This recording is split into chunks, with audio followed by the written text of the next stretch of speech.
I want a man that's tall, dark, and handsome. Cool, but how about a man who loves you unconditionally, literally died for you, and will never let you down?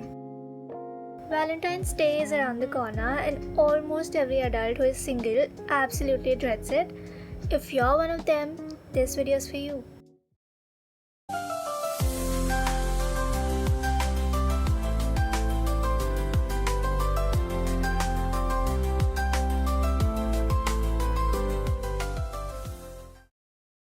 Love is patient, love is kind. It does not envy, it does not boast, it is not proud.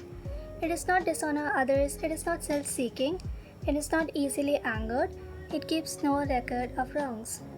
I don't know about you, but I personally don't know even one person who exudes this kind of love perfectly.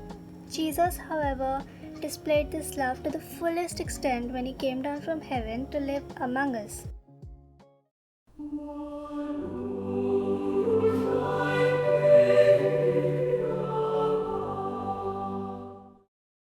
Agape, the kind of love the Bible talks about when describing God's love for humanity, His unconditional sacrificial love. Hollywood, Netflix, and K-dramas have really distorted our perception of love and made us believe that when we find our person, our soulmate, everything's going to be sunshine and rainbows, and that it will fix everything that's wrong in our lives. I hate to break it to you, but it doesn't.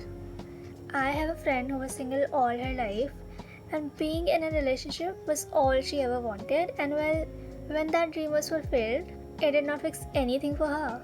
It did not automatically make her happy 24/7. It did not make all her worries evaporate into thin air. Because the truth is, the other person that you're seeking a relationship with is also human. They cannot fulfill you, they cannot satisfy you, and they cannot meet every single expectation of yours. They have their own set of worries, problems, and expectations, but you know who doesn't? Jesus. He said in Matthew 11, "Come to me, all you who are weary and burdened, and I will give you rest. Take my yoke upon you and learn from me, for I am gentle and humble in heart, and you will find rest for your souls. For my yoke is easy and my burden is light." Our hearts and souls will only find true fulfillment and satisfaction in Jesus.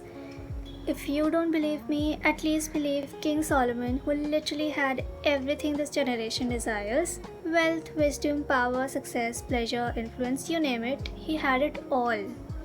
But after experiencing all of it, he wrote that none of it truly satisfied him. Solomon's life actually reminds us that you can have the world in your hands and still feel empty if God is not the foundation that you build a life around.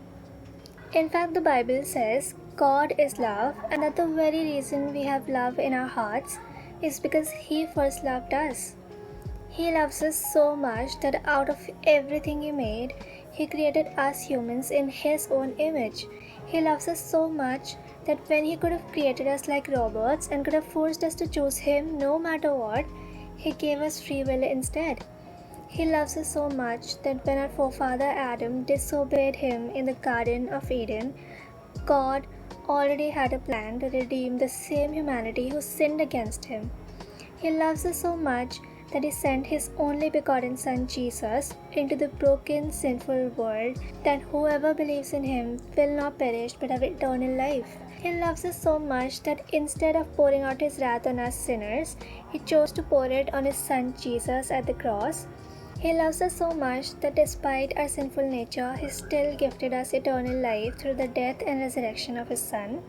God's Word, the Bible, is clear about how much God loves us.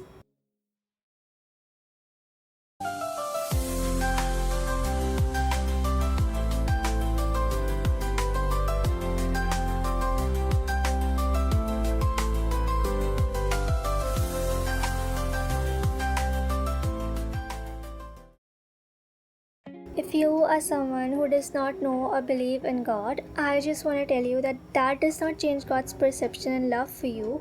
You're as much His beloved child as a believer. He's as much willing to be in a relationship with you as He is with a believer. He leaves the 99 just to find you, and maybe, just maybe, He's using this video to get this message across to you, that He loves you with an everlasting love. I understand that it's hard to sometimes feel God's love or to even believe that He truly loves us, especially when our life circumstances tell us otherwise. But God does not stop being good or loving during hard times. The Bible says He is the same yesterday, today, and forevermore. Romans 8 says, "We are more than conquerors through Him who loved us, for I am sure that neither death nor life, nor angels nor rulers, nor things present nor things to come, nor powers, nor height, nor depth, nor anything else in all creation will be able to separate us from the love of God in Christ Jesus our Lord." So, whatever circumstances surround you, just know that you're loved and that you'll always be loved. God is not a man who would change his mind about you. He does not change like shifting shadows. And this is why His love, agape, is different from any other love that we know. His love is constant, sacrificial, and unconditional. We as His children are also called to reflect His love to the world. In fact, when Jesus was asked what the most important commandment was, He answered, "The most important one is this: the Lord our God, the Lord is one. Love the Lord your God with all your heart, with all your soul, with all your mind, and with all your strength. The second is this: love your neighbor as yourself. There is no commandment greater than these." So this Valentine's Day, instead of obsessing over romantic relationships, why don't you just find security and fulfillment in God's abounding love for you? Instead of craving love letters from a special someone, why not just dig deeper into God's love letter to humanity? Instead of looking for another person to affirm your identity, why don't you anchor your identity in what God says about you? If you don't know how to, your heart is all God really wants, and He's more than willing and able to help you. Come, let's pray.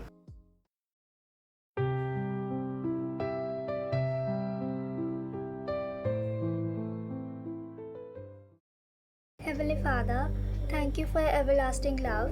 Thank you for loving me so much that you sent your only begotten Son Jesus to die on the cross and resurrect on the third day so that my sins could be washed away and so that I could gain eternal life.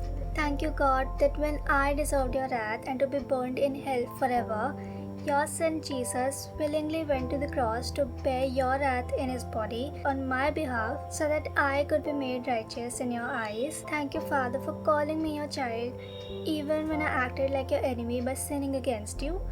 Lord, I repent of all my sins and I accept Jesus' sacrifice on the cross to atone for them.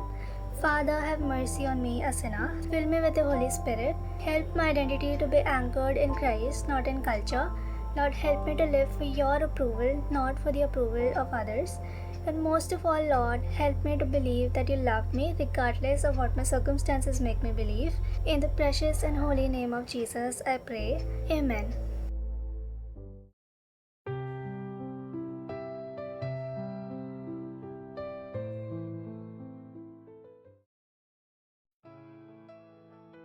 Read 1 John 4 in the Bible. Where are you still trying to earn God's love instead of resting in it? Sit with God in prayer and ask Him to show you where you still struggle to receive His love and to help you learn how to receive it fully.